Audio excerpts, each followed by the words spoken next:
శక్తివంతుడు, సహనవంతుడు.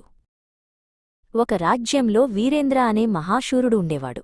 అతని ధైర్యం అంతలా ఉండేది, శత్రువులు కూడా అతనిని గౌరవించేవారు. కాని అతని కీర్తికి ఒక పెద్ద శత్రువు క్రూరసేన.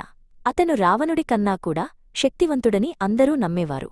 క్రూరసేనను ఎదుర్కోవడమే కాకుండా ఓడించడం కూడా కష్టమని అందరికీ తెలుసు. ఒకరోజు రాజ్యంలో బహిరంగ సభలో వీరేంద్రమీద అవమానకరమైన ఆరోపణలు జరిగాయి. అందరూ ఎదురుచూశారు ఈసారి వీరేంద్ర ఎలా ప్రతిస్పందిస్తాడో అని. కాని వీరేంద్ర కోపగించలేదు. తాను ఎటువంటి తప్పు చేయలేదని తెలుసుకుని సహనంతోనే కూర్చున్నాడు. సభలో ఉన్నవారు గుసగుసలాడారు.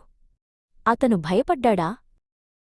వీరేంద్ర గుండెల్లో మాత్రం మరొక తుఫాన్. అతను అనుకున్నాడు, సహనం చేయటమంటే బలహీనత కాదు, అది బలం. రోజులు గడిచాయి. క్రూరసేన తన దూకుడు పెంచాడు. కాని వీరేంద్ర తన సేవాభావం, దయాభావం వదల్లేదు.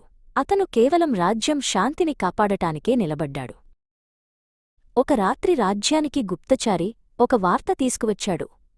క్రూరసేన నిజానికి రాజ్యానికి పాత శత్రువు కాదు, ఆయన అసలు వీరేంద్రకు తండ్రి.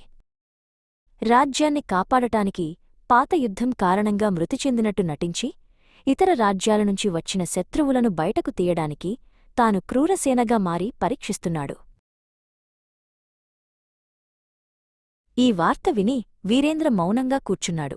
తండ్రి తన కొడుకులో దయాశక్తి, సహనశక్తి స్థిరపడాలని ఇలా పరీక్ష చేశాడని తెలుసుకున్నాడు.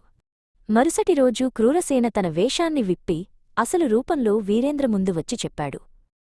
నీవు బలహీనుడు కాదురా వీరా, సహనవంతుడు. ఈ సహనం నీకే కాకుండా రాజ్యానికి కూడా శాంతి తెచ్చింది.